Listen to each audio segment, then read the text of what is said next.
ചില സമയത്ത് നമ്മൾ കേൾക്കാറുണ്ട് ഷീസ് ഇൻ സ്കൂൾ. ചില സമയത്ത് നമ്മൾ ഷീസ് അറ്റ് സ്കൂൾ എന്ന് കേൾക്കാറുണ്ട്. അപ്പം ഇങ്ങനെയൊക്കെ വരുമ്പോൾ നമുക്ക് ഭയങ്കര കൺഫ്യൂഷൻ ആവും അല്ലേ, ഇതിൽ ഏതാണ് ശരി? ഇതെന്താ കാരണം എന്ന് വെച്ചിട്ടുണ്ടെങ്കിൽ ഈ ഇന്നും ആറ്റും ഓണൊക്കെ പ്രെപ്പസിഷൻസ് എന്ന് പറയും അല്ലേ. ഈ ഓരോ പ്രെപ്പസിഷൻ വരുമ്പോഴും ചിലപ്പോൾ അതിൻ്റെ മീനിങ് മാറും. ചില സമയത്ത് മീനിങ് മാറില്ല, ഏത് വേണമെങ്കിലും ഉപയോഗിക്കുകയും ചെയ്യാം. അപ്പം അങ്ങനെയൊക്കെ വരുമ്പോൾ നമുക്ക് കുറച്ച് കൺഫ്യൂഷൻ ഉണ്ടാവും. അപ്പോൾ നിങ്ങൾക്ക് പൊതുവെ വരുന്ന സംശയങ്ങൾ ഈ പ്രെപ്പസിഷൻസിൽ അത് നമുക്ക് ഈ വീഡിയോയിൽ തീർക്കാം കേട്ടോ. ഇതിലൊരു കാര്യം ശ്രദ്ധിക്കേണ്ടത്, നിങ്ങൾ ഈ പ്രെപ്പസിഷൻ പഠിക്കുമ്പോൾ എപ്പോഴും ഒരു ഗ്രൂപ്പ് ഓഫ് വേർഡ്സ് ആയിട്ട് പഠിക്കാം. ഇപ്പം നിങ്ങൾ ഇൻ എന്ന് വെച്ചാൽ ഇങ്ങനെ അർത്ഥം, ഓൺ എന്ന് വെച്ചാൽ ഇങ്ങനെ അർത്ഥം എന്ന് വെച്ചിട്ട് പഠിച്ചിട്ടുണ്ടെങ്കിൽ നിങ്ങൾക്ക് സംസാരിക്കുമ്പോൾ അത് പെട്ടെന്ന് കിട്ടില്ല. അപ്പം അതിന് വേണ്ടിയിട്ട് ചങ്ക്സ് പഠിക്കുക, ഒരു ഗ്രൂപ്പ് ഓഫ് വേർഡ്സ് പഠിക്കുക. എന്ന് വെച്ചാൽ രാവിലെ, എപ്പോഴാണ് രാവിലെ എന്ന് ഉത്തരം കൊടുക്കില്ല നമ്മൾ, രാവിലെ ആണെന്ന്. അപ്പോൾ അങ്ങനെ പറയാൻ in the morning, in the morning. അപ്പോൾ അവിടെ നമ്മൾ ഇൻ വേണമെന്ന് മനസ്സിലാക്കി, ദ വേണമെന്ന് മനസ്സിലാക്കി മോർണിംഗിൻ്റെ കൂടെ. അപ്പോൾ അങ്ങനെ ഒരുമിച്ച് പഠിക്കും കേട്ടോ. അപ്പോൾ ഞാൻ പറയുന്ന സെൻറ്റൻസുകളിൽ ഇങ്ങനെ ഒരുമിച്ചാണ് ഞാൻ പറയുക. അപ്പോൾ ആ കാര്യങ്ങൾ അതേപോലെ പഠിക്കുക. അപ്പോൾ നിങ്ങൾക്ക് സംസാരിക്കുമ്പോഴേ ബുദ്ധിമുട്ടുണ്ടാവില്ല. ആദ്യം നമുക്ക് ബേസിക് ആയിട്ട് ഇൻ എവിടെയാണ് യൂസ് ചെയ്യുന്നതെന്ന് മനസ്സിലാക്കാം. ഏതെങ്കിലും ഒരു ക്ലോസ്ഡ് സ്പേസിൽ അതിൻ്റെ ഉള്ളിൽ എന്തെങ്കിലും സാധനം ഉണ്ടെങ്കിൽ നമ്മൾ അവിടെയാണ് എന്ന് പറയാൻ വേണ്ടിയിട്ട് ഇൻ എന്നാണ് ഉപയോഗിക്കുക. ഒരു ഉദാഹരണം പറഞ്ഞാൽ, നിന്റെ ഫോൺ എവിടെയാണ്? അതെങ്ങനെയാണ് ഉത്തരം പറയാ? എൻ്റെ ഫോണ് എൻ്റെ ബാഗിലുണ്ടെന്ന് വെച്ചോ. അപ്പോൾ ഞാൻ പറയാണ് അതെൻ്റെ ബാഗിലുണ്ട്. അപ്പോൾ it is in my bag. അപ്പോൾ ഇൻ മൈ ബാഗ് എന്ന് വെച്ചാൽ അതിൻ്റെ ഉള്ളിൽ, ഇൻസൈഡ് മൈ ബാഗ്, അങ്ങനെ അർത്ഥമാണ് വരുന്നത്. It is in my bag. അതുപോലെ തന്നെ അത് എവിടെ വെച്ചിട്ടുള്ളത്? അത് റൂമിലാണ്. It is in the room. ആ റൂമിൻ്റെ ഉള്ളിലാണ് എന്ന് പറയാൻ വേണ്ടിയിട്ട് it is in the room. അല്ലെങ്കിൽ നിന്റെ പോക്കറ്റിൽ എന്താ? എൻ്റെ പോക്കറ്റിൽ ഒന്നുമില്ല. അങ്ങനെ പറയാ, there is nothing, there is nothing in my pocket.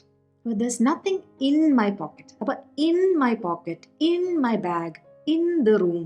കേട്ടോ, അത് മനസ്സിലായല്ലോ. ഇനി വേറൊരു കാര്യം പറയാം. രാവിലെ നീ ഒരു ന്യൂസ് കണ്ടു എന്ന് പറഞ്ഞില്ലേ, അത് എവിടെയാണ് കണ്ടത്? ഞാനത് പത്രത്തിൽ വായിച്ചതാണ്. അപ്പോൾ പത്രത്തിൽ എന്ന് പറയില്ലേ, അതെങ്ങനെയാ പറയാ? ഐ റെഡ് ഇറ്റ്, ഞാനത് വായിച്ചു. ഇനി എവിടെയാണ്? പത്രത്തിൽ, ഇൻ ദ ന്യൂസ് പേപ്പർ. കേട്ടോ, അപ്പോൾ പത്രത്തിൽ എന്തെങ്കിലും പേപ്പറിൽ എന്നൊക്കെ പറയുമ്പോൾ ഇന്നാണ് യൂസ് ചെയ്യുക. In the news paper, I read it in the news paper. അപ്പോൾ അതും ഒന്ന് ഓർത്ത് വെക്കണം. കാരണം പത്രത്തിൻ്റെ ഉള്ളിലല്ലല്ലോ നമ്മൾ കാണുന്നത്. പത്രം അങ്ങനെ മൂടി വെച്ചിട്ട് അതിൻ്റെ ഉള്ളിലല്ലല്ലോ, പത്രത്തിൽ എഴുതിയേക്കണല്ലേ. അങ്ങനെയാണെങ്കിൽ നമ്മൾ ഇന്നാണ് ഉപയോഗിക്കുക. അതൊന്ന് ഓർത്ത് വെക്കണേ. ഇനി ഇന്ന് വരുന്ന ഒരു പ്രധാന സംഭവം എന്ന് വെച്ചാൽ, നമ്മൾ എന്തെങ്കിലും ഒരു ലിക്വിഡിൻ്റെ ഉള്ളിൽ എന്ന് പറയാൻ വേണ്ടിയിട്ട് നമ്മൾ ഇന്നാണ് ഉപയോഗിക്കുക. ഇപ്പോൾ നമ്മൾ പൊതുവെ ചോദിക്കുന്ന കാര്യമല്ലേ, ചായയിൽ മധുരം ഉണ്ടോ? അതെങ്ങനെ ചോദിക്കും? എന്തെങ്കിലും ഒരു കാര്യം ഉണ്ടോ എന്ന് ചോദിക്കാൻ ഇസ് ദെയർ, അതാണ് സ്റ്റാർട്ടിങ് വരിക. ഇസ് ദെയർ, അതാണ് സ്റ്റാർട്ടിങ്ങിൽ നമ്മൾ ചോദിച്ചു തുടങ്ങേണ്ട സംഭവം.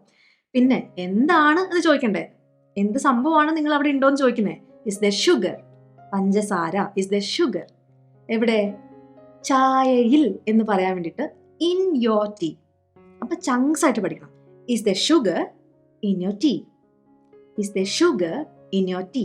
നിന്റെ ചായയിൽ പഞ്ചസാര ഉണ്ടോ, മധുരം ഉണ്ടോ? അപ്പോൾ ആ ചങ്ക് പഠിച്ചാൽ നിങ്ങൾക്ക് ഈ ചങ്ക്സ് വേറെ വേറെ സ്ഥലത്ത് യൂസ് ചെയ്യാൻ പറ്റും. നിന്റെ ഫ്രിഡ്ജിൽ പാലുണ്ടോ? എങ്ങനെ ചോദിക്കും?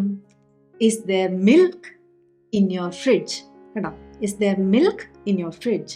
അപ്പോൾ ഇങ്ങനെ ഇംഗ്ലീഷ് പഠിക്കാൻ നോക്കൂ കേട്ടോ. അങ്ങനെ ആകുമ്പോൾ നിങ്ങൾക്ക് വേർഡ്സ് കിട്ടുന്നില്ല, സെൻറ്റൻസ് കിട്ടുന്നില്ല, പെട്ടെന്ന് പറയാൻ പറ്റുന്നില്ല, ഈ പ്രശ്നങ്ങളൊക്കെ പോകും. ചങ്ക്സ് ആയിട്ട് വേണം നമ്മൾ പഠിക്കാൻ. അല്ലെങ്കിൽ കാപ്പിയിൽ എന്തോ കിടക്കുന്നുണ്ടല്ലോ, അങ്ങനെ ചില സമയത്ത് പ്രാണിയോ അല്ലെങ്കിൽ കരടൊക്കെ ഉണ്ടെങ്കിൽ അതിന് കാപ്പിയിൽ എന്തോ ഉണ്ട് കേട്ടോ, അങ്ങനെ പറയില്ലേ? അങ്ങനെ പറയാം. എന്തെങ്കിലും ഉണ്ടോ എന്ന് ചോദിക്കാൻ നമ്മൾ പഠിച്ച ചങ്ക് എന്താ? Is there. എന്തെങ്കിലും ഉണ്ട് എന്ന് പറയാൻ വേണ്ടിയിട്ട് ചങ്ക് ദെയർ ഇസ്. എളുപ്പമല്ലത്? ഉണ്ടോ, ഇസ് ദെയർ. ഉണ്ട്, ദെയർ ഇസ്. എന്താണുള്ളത്? ദർ സംതിങ്, എന്തോ ഒരു സാധനം ഉണ്ട്. There something. സംതിങ് എന്ന് വെച്ചാൽ നമുക്ക് കൃത്യമായിട്ട് അറിയില്ല, എന്തോ ഒരു സാധനം ഉണ്ട്. എവിടെ? In your coffee. In your coffee എന്ന് പറഞ്ഞാൽ നിന്റെ കാപ്പിയിൽ, അതാണ് ഇൻ വന്നത്. യോർ എന്ന് വെച്ചാൽ നിന്റെ, നിന്റെ കാപ്പിയിൽ എന്ന് പറയാൻ ഇൻ യോർ കോഫി. ഇപ്പോൾ രണ്ട് ചങ്കാണ്. The something in your coffee. ഇനി നമ്മൾ ഈ വാട്ടർ ബോഡീസ് ഒക്കെ ഇല്ലേ, പുഴയോ അല്ലെങ്കിൽ കായലോ തടാകമോ കടലോ എന്ത് വേണമെങ്കിലാണെങ്കിലും അതിൻ്റെ ഉള്ളിൽ എന്ന് പറയാൻ വേണ്ടിയിട്ട് ഇന്നാണ് ഉപയോഗിക്കുക. The fish in the river. അപ്പോൾ അവിടെ എന്തുകൊണ്ടാണ് നമ്മൾ ഫിഷസ് എന്ന് ഉപയോഗിക്കാതിരുന്നത്? ഫിഷിൻ്റെ പ്ലൂറൽ ഫിഷാണ് കേട്ടോ. ഈ സയൻറ്റിഫിക് ആയിട്ടുള്ള കോണ്ടെക്സ്റ്റിൽ മാത്രം നമുക്ക് ഫിഷസ് എന്ന് ഉപയോഗിക്കാം, പലതരം മീനുകൾ ഉണ്ടെങ്കിൽ.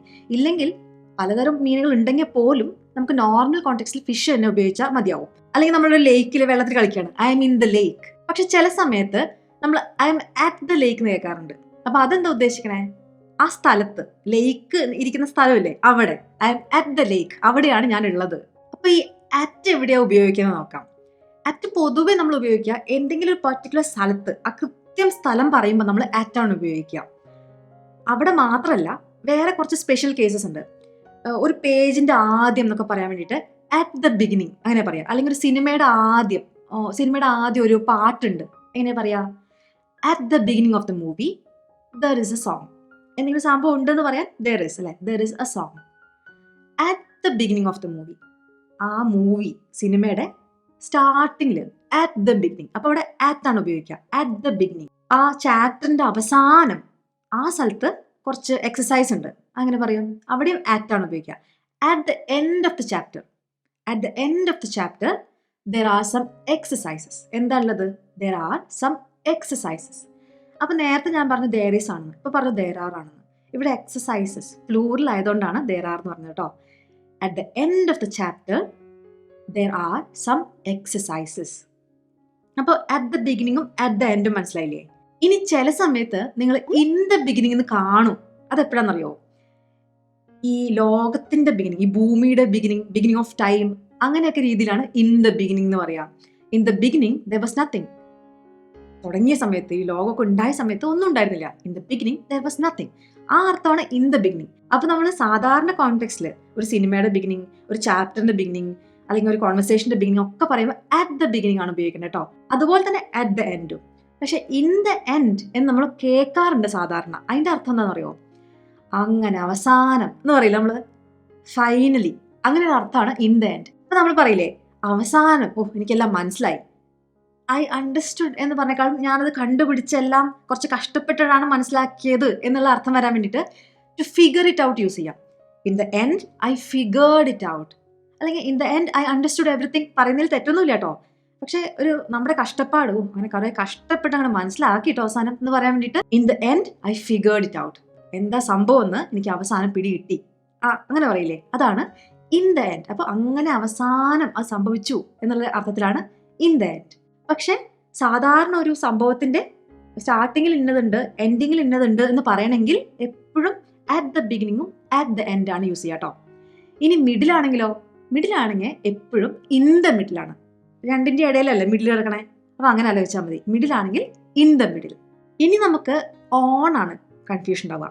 ഓൺ എന്ന് പറഞ്ഞിട്ടുണ്ടെങ്കിൽ ഒരു ഫ്ലാറ്റ് ആയിട്ടുള്ള ഒരു സർഫസ്, പ്രതലം അങ്ങനെ പറയില്ലേ, ഫ്ലാറ്റ് സർഫസ്, അതിന്റെ മുകളിൽ എന്തെങ്കിലും വെച്ചിട്ടുണ്ടെങ്കിൽ അല്ലെങ്കിൽ എന്തെങ്കിലും ഉണ്ടെങ്കിൽ നമ്മൾ ഓൺ ആണ് ഉപയോഗിക്കുക. ഒരു എക്സാമ്പിൾ പറഞ്ഞാൽ ചുമരില്ലേ, വാൾ, അതിങ്ങനെ ഫ്ലാറ്റ് ആയിട്ടുള്ള ഒരു സർഫസ് അല്ലേ. അപ്പോൾ അവിടെ ഒരു ഫോട്ടോ ഉണ്ടെന്ന് പറയാൻ there is a photo on the wall. there is a photo on the wall. അവിടെ അങ്ങനെ സംഭവം ഉണ്ട്. അതുപോലെ ഫ്ലോർ, നിലവും ഭയങ്കര ഫ്ലാറ്റ് ആയിട്ടുള്ള സർഫസ് അല്ലേ. അങ്ങനെയാണെങ്കിൽ he's lying on the floor, അവൻ നിലത്ത് കിടക്കുന്നുണ്ട്, he's lying on the floor. Okay. അല്ലെങ്കിൽ ഇനി ഒരു ബെഞ്ചോ മറ്റോ, അവൾ അതിൻ്റെ മുകളിൽ ഇരിക്കുകയാണ്, she's sitting on the bench. അപ്പോൾ എന്തെങ്കിലും ഫ്ലാറ്റ് ആയിട്ടുള്ള സർഫസിന്റെ മുകളിൽ എന്തെങ്കിലും ഉണ്ടെങ്കിൽ നമുക്ക് ഓൺ ആണ് ഉപയോഗിക്കുക. അപ്പോൾ ഓണിന്റെ വളരെ ബേസിക് ആയിട്ടുള്ള ഒരു യൂസ് ആണത് കേട്ടോ. പിന്നെ നമ്മൾ ഇത്രാമത്തെ നിലയിലാണെന്ന് പറയില്ലേ, ഞാനിപ്പോൾ 5ാമത്തെ നിലയിലാണ്, അങ്ങനെ പറയണമെങ്കിൽ I'm on the 5th floor. നീ എവിടെയാ അങ്ങനെ ചോദിക്കില്ലേ, I'm on the 5th floor. അപ്പോൾ എത്രാമത്തെ നിലയാന്ന് പറയണമെങ്കിൽ ഓൺ ആണ് യൂസ് ചെയ്യുക. I'm on the 1st floor, I'm on the 5th floor. അപ്പോൾ അതും ഒന്ന് ഓർത്ത് വെക്കണം, ഓൺ ആണ് ഫ്ലോർ. ഇനിയിപ്പോൾ എന്തെങ്കിലും സാധനം എൻ്റെ ഇടതുവശത്ത് ഉണ്ടെന്ന് പറയണമെങ്കിൽ അവിടെ ഓൺ തന്നെ ഉപയോഗിക്കേണ്ടത്. ഓൺ യുവർ ലെഫ്റ്റ് സൈഡ് അല്ലെങ്കിൽ ഓൺ യുവർ റൈറ്റ് സൈഡ്, നിന്റെ വലതുവശത്ത്. അപ്പോൾ അവിടെയൊക്കെ നമ്മൾ ഓൺ ആണ് യൂസ് ചെയ്യുക. ഇനിയിപ്പോൾ ഞാൻ ഇന്നൊരു സ്ഥലത്താണ് എന്ന് പറയുമ്പം എന്താ പറയാന്ന്, അപ്പോൾ നമ്മൾ ഇന്നാണ് പൊതുവെ യൂസ് ചെയ്യുക. ഇപ്പം ഞാൻ ദുബായിലാണ്, ഐ എം ഇൻ ദുബായ്. അവൻ ദുബായിലാണ്, ഹിസ് ഇൻ ദുബായ്. അപ്പോൾ ഇന്നാണ് പൊതുവെ യൂസ് ചെയ്യുക. പക്ഷെ ചില സമയത്ത് ഇപ്പോൾ അവൾ വീട്ടിലാണ്, എങ്ങനെ പറയും, she's at home. She's in home എന്നല്ല പറയാം, ഷീസ് അറ്റ് ഹോം. അപ്പോൾ ഹോം അതൊന്ന് പ്രത്യേകം പഠിക്കണം, ഷീസ് അറ്റ് ഹോം. അവൾ മാർക്കറ്റിലേക്ക് പോയി എന്ന് പറയണമെങ്കിൽ she went to the market. അപ്പോൾ എവിടേക്കെങ്കിലും പോവുക, അതിൻ്റെ ഒപ്പം ടു വരും, ഗോ ടു ദ പ്ലേസ് കേട്ടോ. പിന്നെ ഞാൻ നേരത്തെ പറഞ്ഞില്ലേ, നമ്മൾ ഏതെങ്കിലും ഒരു പർട്ടിക്കുലർ സ്ഥലം കൃത്യമായിട്ട് അഡ്രസ്സ് പറയുമ്പോൾ നമ്മൾ എപ്പോഴും ആറ്റ് ആണ് പറയുക. ഇപ്പോൾ I live at 10 Downing street എന്ന് വെച്ചാൽ ഞാൻ ആ അഡ്രസ്സിലാണ് താമസം, അതാണ് എൻ്റെ അഡ്രസ്സ് എന്നാണ് അർത്ഥം, കൃത്യമായ അഡ്രസ്സാണ്. അവിടെ ഞാനല്ല താമസിക്കുന്നത്, നിങ്ങൾക്ക് അറിയാലോ. അത് ബ്രിട്ടീഷ് പ്രധാനമന്ത്രി താമസിക്കുന്ന സ്ഥലമാണ്. ഞാൻ പറഞ്ഞതേ ഉള്ളൂ. I live at 10 Downing street. അതുപോലെ അറ്റ് ഉപയോഗിക്കുന്നത് പാർട്ടിയിൽ കണ്ടു എന്നൊക്കെ പറയണമെങ്കിൽ I so you at the party, അല്ലെങ്കിൽ അവൻ പാർട്ടിയിലാണ്, ഹീസ് അറ്റ് ദ പാർട്ടി. അവിടെ അറ്റ് എന്നുള്ള പ്രപ്പോസിഷൻ എപ്പോഴും ഉപയോഗിക്കുക. പിന്നെ ടൈമിന്റെ കേസിലാണ് വേറെ നമ്മൾ ഈ ഇന്നും അറ്റും ഓണും ഉപയോഗിക്കുക. ടൈമിന്റെ കേസിൽ ഭയങ്കര സിമ്പിളാണ്. ഏതെങ്കിലും ഒരു മാസം അല്ലെങ്കിൽ വർഷം അല്ലെങ്കിൽ ഒരു നൂറ്റാണ്ട് അങ്ങനെ വലിയ സംഭവങ്ങളൊക്കെ പറയുമ്പോൾ നമ്മൾ എപ്പോഴും ഇന്നാണ് ഉപയോഗിക്കുക. ഇൻ 1987, ഇൻ മാർച്ച്, അങ്ങനെ ഇന്നാണ് ഈ മാസവും വർഷവും അങ്ങനെ പോകുന്ന കാര്യങ്ങൾക്കൊക്കെ ഉപയോഗിക്കുക. ഇനി അവിടെ ശ്രദ്ധിക്കേണ്ടത്, നമ്മൾ ഏതെങ്കിലും ഒരു കാലം പറയാണ്, സമ്മർ, വിന്റർ അങ്ങനെയൊക്കെ പറയുമ്പോഴും നമ്മൾ ഇൻ തന്നെ യൂസ് ചെയ്യുക. ഇൻ സമ്മർ, ഇൻ വിന്റർ അങ്ങനെയാണ് പറയുക. ഇനി ഇൻ വരുന്നത് രാവിലെ എന്ന് പറയാൻ വേണ്ടിയിട്ട് ഇൻ ദ മോർണിംഗ്, ഉച്ച തിരിഞ്ഞെന്ന് പറയാൻ ഇൻ ദ ആഫ്റ്റർനൂൺ, വൈകിട്ട് ഇൻ ദ ഈവനിങ്, രാത്രിക്ക് ഒരിക്കലും ഇന്ന് യൂസ് ചെയ്യരുത്, അറ്റ് നൈറ്റ്. അപ്പോൾ ഇൻ എവിടെയാണെന്ന് മനസ്സിലായില്ലേ? മാസം, വർഷം, സെഞ്ചുറി, പിന്നെ ഈ സീസൺ, സമ്മർ, വിന്റർ മുതലായ സംഭവം, രാവിലെ, ഉച്ച തിരിഞ്ഞ്, വൈകുന്നേരം, അതിനൊക്കെ ഇന്നാണ് ഉപയോഗിക്കുക. അപ്പോൾ അത് മനസ്സിലായില്ലേ? ഇൻ ദ മോർണിംഗ്, ദ നിർബന്ധമാണ്. In the morning, in the afternoon, in the evening, at night, at the night അല്ല, അറ്റ് നൈറ്റ്. ഇനി നമ്മൾ ഏതെങ്കിലും ഒരു ഡേ പറയാണ്, വെള്ളിയാഴ്ച, ബുധനാഴ്ച, അതൊക്കെ ഓൺ ആണ് വരിക. On Monday, on Wednesday. ഒരു ഡേ എന്ന് വരുന്നുണ്ടെങ്കിൽ നിങ്ങൾക്ക് അപ്പോൾ ഓണാണ് യൂസ് ചെയ്യേണ്ടത്. ഇപ്പം മൺഡേയിൽ ഒരു ഡേ വരുന്നില്ലേ, on Monday, birthday, on your birthday, on your wedding day. അതുപോലെ തന്നെ ഒരു സ്പെസിഫിക് തീയതി പറയുമ്പോൾ, തീയതി മാത്രമാണ്, തീയതി പറയുമ്പോൾ നമ്മൾ എപ്പോഴും ഓൺ ഉപയോഗിക്കണം. കൂടെ മാസം വരുന്നുണ്ടെങ്കിലും നമ്മൾ ഓണാണ് ഉപയോഗിക്കുക. 5-ാം തീയതി മാർച്ച് എന്ന് പറയാൻ ഓൺ 5th മാർച്ച്, കേട്ടോ. നമ്മൾ ഏതെങ്കിലും ഹോളിഡേ സീസൺ ഇല്ലേ, ആ സമയത്ത് നമ്മൾ അറ്റാണ് ഉപയോഗിക്കുക. ഇപ്പം എന്ന് വെച്ചാൽ അറ്റ് ക്രിസ്മസ് എന്ന് പറഞ്ഞാൽ ക്രിസ്മസിൻ്റെ അന്ന് എന്നല്ല അർത്ഥം. ആ ക്രിസ്മസ് ഹോളിഡേയ്സിൽ 2 ആഴ്ച നമുക്ക് അവധി കിട്ടാറില്ലേ, അതാണ് at Christmas.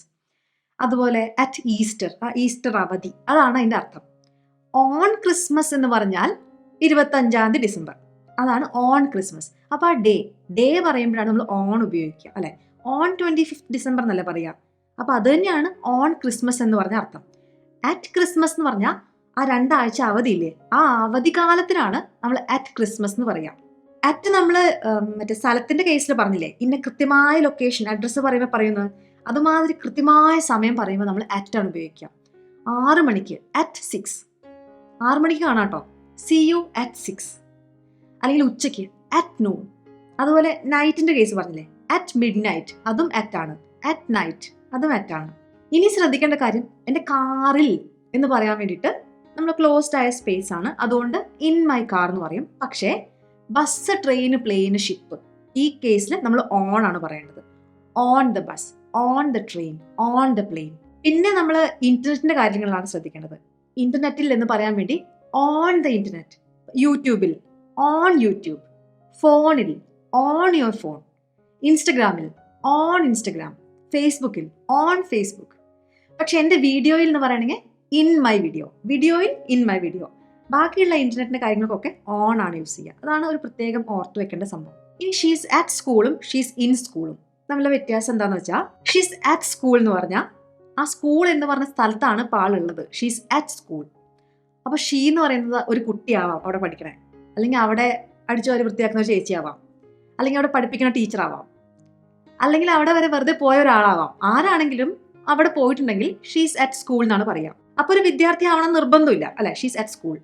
She's in school എന്ന് പറഞ്ഞിട്ടുണ്ടെങ്കിൽ അവള് ഒരു വിദ്യാർത്ഥിയാണ് എന്നാണ് അർത്ഥം. She's in school. In school എന്ന് പറയുമ്പോൾ സ്കൂളിന്റെ അകത്താവണം എന്ന് നിർബന്ധമില്ല. ഷീസ് ഇൻ സ്കൂൾ എന്ന് പറഞ്ഞാൽ അവള് പഠിച്ചുകൊണ്ടിരിക്കുകയാണ്, അതാണ് അർത്ഥം. അപ്പൊ അവള് ഇപ്പോഴും തിരിച്ചു വന്നിട്ടില്ല, സ്കൂളിലാണെന്ന് എങ്ങനെ പറയും? She's still at school. അവള് ഇപ്പോഴും പഠിച്ചുകൊണ്ടിരിക്കുകയാണ്, ഷീസ് സ്റ്റിൽ ഇൻ സ്കൂൾ. ആ വ്യത്യാസം മനസ്സിലായില്ലേ? അതുപോലെ തന്നെയാണ് ഐ എം ഇൻ ദ ഹോസ്പിറ്റലും ഐ എം അറ്റ് ദ ഹോസ്പിറ്റലും. അറ്റ് എന്ന് പറഞ്ഞാൽ ആ സ്ഥലത്തൊന്ന് പോയി, അത്രേ ഉള്ളൂ. I M in the hospital എന്ന് പറഞ്ഞാൽ എനിക്ക് വയ്യ, അതുകൊണ്ടാണ് ഞാൻ ഇവിടെ ഇരിക്കുന്നത്, അങ്ങനെ അർത്ഥമുണ്ട്. I M at the hospital എന്ന് പറഞ്ഞാൽ എൻ്റെ സുഹൃത്തിന്റെ ഒരു അമ്മ അവിടെ വയ്യാണ്ട് കിടക്കുന്നുണ്ട്, കാണാൻ വന്ന. I M at the hospital, മനസ്സിലായോ? അപ്പോൾ ഒരാള് I M in the hospital എന്ന് പറഞ്ഞാൽ അപ്പൊ മനസ്സിലാക്കണം അയാൾക്ക് എന്തോ ഒരു അസുഖം വന്നിട്ട് പോയതാണ് അവിടെ, അപ്പൊ അവിടെ കിടക്കുകയാണെന്ന്. I'm at the hospital എന്ന് പറഞ്ഞാൽ അവിടെ എന്തെങ്കിലും ഒരു കാര്യത്തിന് ആ ബിൽഡിങ്ങിനകത്ത് പോയി, ചിലപ്പോൾ ഹോസ്പിറ്റലിൽ എന്തെങ്കിലും റെക്കോർഡ് പരിശോധിക്കുന്ന ആളായിരിക്കും. അപ്പൊ ഇപ്പൊ എവിടെയാ? ഞാനിപ്പോ ഹോസ്പിറ്റലില്ല, I'm at the hospital. അസുഖമായിട്ടല്ല അവിടെ വരുന്നത് കേട്ടോ. അതുപോലെ someone is in prison എന്ന് പറഞ്ഞാൽ അയാൾ എന്തോ ഒരു കുറ്റം ചെയ്തിട്ട് തടവിലാണ്, ഹീസ് ഇൻ പ്രിസൺ. അവിടെ നമ്മൾ ദ ഉപയോഗിക്കില്ല, ഹീസ് ഇൻ പ്രിസൺ. അപ്പോൾ കുറേ ബേസിക് ആയിട്ടുള്ള കാര്യങ്ങളാണ് നിങ്ങൾക്ക് മനസ്സിലായെന്ന് വിചാരിക്കുന്നു. വീഡിയോ ഇഷ്ടപ്പെട്ടിട്ടുണ്ടെങ്കിൽ അത് അറിയിക്കൂ കേട്ടോ കമൻസിൽ.